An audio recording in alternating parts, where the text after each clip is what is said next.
Hello, ഇന്ന് രാവിലെ ദേ നമ്മുടെ ചെടികളെല്ലാം നോക്കുവാണെങ്കിൽ എല്ലാം നല്ല ഉഷാറായിട്ട് വരുന്നുണ്ട്. പുതിയ നാമ്പുകളൊക്കെ വന്ന് എല്ലാം നല്ല ഉഷാറായിട്ടുണ്ട് കേട്ടോ. ചെറിയ മഞ്ഞൊക്കെ ഉള്ളതുകൊണ്ട് ചെടിക്കൊക്കെ ഇപ്പം അത്ര വാട്ടമൊന്നും ഇല്ല കേട്ടോ. പിന്നെ ദേ എല്ലാ ചെടികളും ഇങ്ങനെ നോക്കുവാണെങ്കിൽ നമ്മുടെ കുരുമുളകൊക്കെ നല്ല സെറ്റായിട്ടുണ്ട്.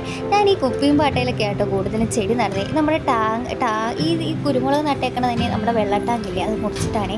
പിന്നെ ദേ നമ്മുടെ റോസക്കുട്ടനൊക്കെ പുതിയ നാമ്പുകളൊക്കെ വന്നിട്ടുണ്ട് കേട്ടോ. ഞാൻ ഒത്തിരി ഹാപ്പിയാണ്, കാരണം നമ്മൾ അത്ര ആശിച്ച് നടന്ന ചെടികളല്ലേ. അപ്പോൾ പുതിയ പുതിയ അപ്ഡേഷൻസൊക്കെ കാണുമ്പോൾ നമുക്ക് ഓരോ സന്തോഷങ്ങളാണല്ലേ. എന്താ പറയുക, എനിക്ക് ഒത്തിരി സന്തോഷം കേട്ടോ ഇതൊക്കെ കാണുമ്പോഴേ. പിന്നെ നമ്മുടെ മോപ്പ് ഇടുന്ന പാത്രമില്ലേ, അത് കംപ്ലൈൻ്റ് ആയപ്പോൾ അതിൽ ഞാൻ ചെടി നട്ട് വെച്ചാണ് ഒരു 3-4 വർഷം മുമ്പേ. ഇവിടെ കൂടുതലും ഞാൻ ഇങ്ങനെയുള്ള പാത്രങ്ങളാട്ടോ കൂടുതലും നടുന്നത്. നിങ്ങളിങ്ങനെയൊക്കെ തന്നെയാണോ? എല്ലാവരും ഇങ്ങനെയൊക്കെ തന്നെയാണല്ലേ. അപ്പോൾ എൻ്റെ വീഡിയോസ് ഇഷ്ടപ്പെട്ടാൽ എൻ്റെ ചാനൽ സബ്സ്ക്രൈബ് ചെയ്ത് സപ്പോർട്ട് ചെയ്യാൻ മറക്കല്ലേ. കുറേ പേരൊക്കെ സബ്സ്ക്രൈബ് ചെയ്യാതെ കേട്ടോ എൻ്റെ വീഡിയോസ് കാണുന്നത്. അതുകൊണ്ട് എന്താ, എനിക്ക് ഒത്തിരി സങ്കടമുണ്ട് കേട്ടോ. നിങ്ങളുടെ സപ്പോർട്ടാണ് എനിക്ക് പിന്നെയും വീഡിയോസൊക്കെ ഇടാൻ പറ്റുള്ളൂ. അപ്പോൾ ക്രിസ്മസ് ഒക്കെ ആയിട്ട് എല്ലാവർക്കും എന്താണ് വിശേഷം? അപ്പോൾ ബായ്, അടുത്ത വീഡിയോ കാണാവേ.